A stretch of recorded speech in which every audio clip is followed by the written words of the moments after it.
Surat મનપાના fire વિભાગમાં નવી ભરતી આવી ત્યારે હવે ફાયરની ટીમમાં ફાયર રોબોટ પણ આવ્યો છે, જે આગની ઘટનામાં ફાયર જવાનોને મદદરૂપ થશે. સુરતના મનપા ફાયર ડિપાર્ટમેન્ટમાં નવી ભરતી આવી છે. ફાયરની ટીમમાં હવે ફાયર રોબોટનો સમાવેશ થયો છે.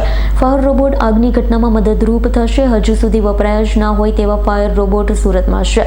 આધુનિક સાધનોનું મુખ્યમંત્રીના કાર્યક્રમમાં પ્રદર્શન કરાશે. 2 મહિના પહેલા જ સરકારે સુરતને રોબોટ આપ્યો. અઠવા પાર્ટી પ્લોટ ખાતે 24મીએ મુખ્યમંત્રીના કાર્યક્રમમાં રોબોટ પરફોર્મ કરશે. ફાયર રોબોટ આગના બનાવમાં જ્યાં માણસ ન જઈ શકે ત્યાં જશે. બ્લાસ્ટ થવાનું જોખમ હોય ત્યાં અંદર જઈ માહિતી આપશે. રોબોટ કેમેરાની મદદથી બહાર ઉભેલા અધિકારીઓની અંદરની સ્થિતિની જાણકારી આપશે, તેમ ફાયર ઓફિસર ઈશ્વર પટેલે જણાવ્યું હતું. હું Ishwar Patel, incharge deputy chief fire officer, Surat મહાનગરપાલિકા.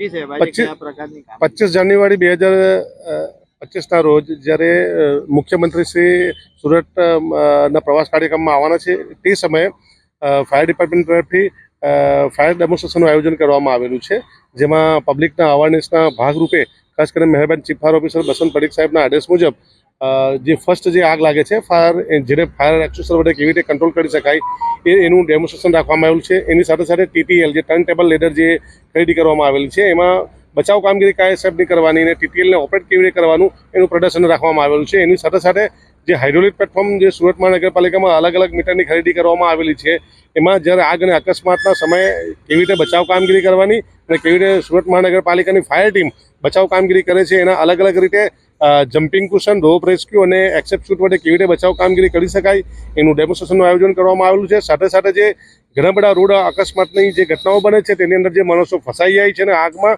ભઠ્ઠું પર થઈ જાય છે, એની બચાવ કામગીરી કયા કયા સાધનો વડે અને કેવી રીતે કરવાની એનું પણ ડેમોન્સ્ટ્રેશન કરવામાં આવેલું છે. સાથે સાથે ખાસ કરીને જે રોબોટનો ઉપયોગ કરવાનો છે, જે મહાનગરપાલિકાની અંદર રોબોટ જે ખરીદી કરવામાં આવેલા છે અને આપવામાં આવેલા છે, એ રોબોટ જે રિમોટ ઓપરેટેડ છે અને જ્યારે મોટી આગ લાગે છે ઇન્ડસ્ટ્રીયલી આગની અંદર મોટી આગને કંટ્રોલ કરવા માટે કોઈ માણસોની જરૂર પડતી નથી. રિમોટ વડે એ રોબોટને અંદર મોકલવામાં આવે છે અને એના વડે ફાયર ફાઇટિંગ કરવામાં આવે છે અને એ ઇન્ડસ્ટ્રીયલી મોટી આગને કંટ્રોલ કરવા માટે ખૂબ જ ઉપયોગી થનાર છે. એની સાથે સાથે LPG સિલિન્ડર, ખાસ કરીને ઘણા એવા વિસ્તારો છે સુરતની અંદર, જેવી રીતે કતારગામ અને વરાછા વિસ્તારોમાં LPG સિલિન્ડરની અંદર ઘણી બધી આગ લાગતી હોય છે.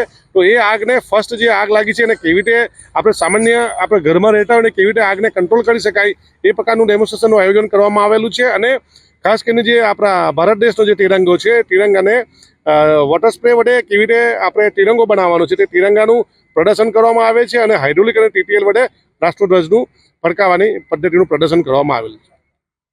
Bureau report S9 news Surat. અમારી તમામ માહિતીથી અપડેટ રહેવા માટે જોડાયેલા રહો S9 ન્યૂઝ સાથે.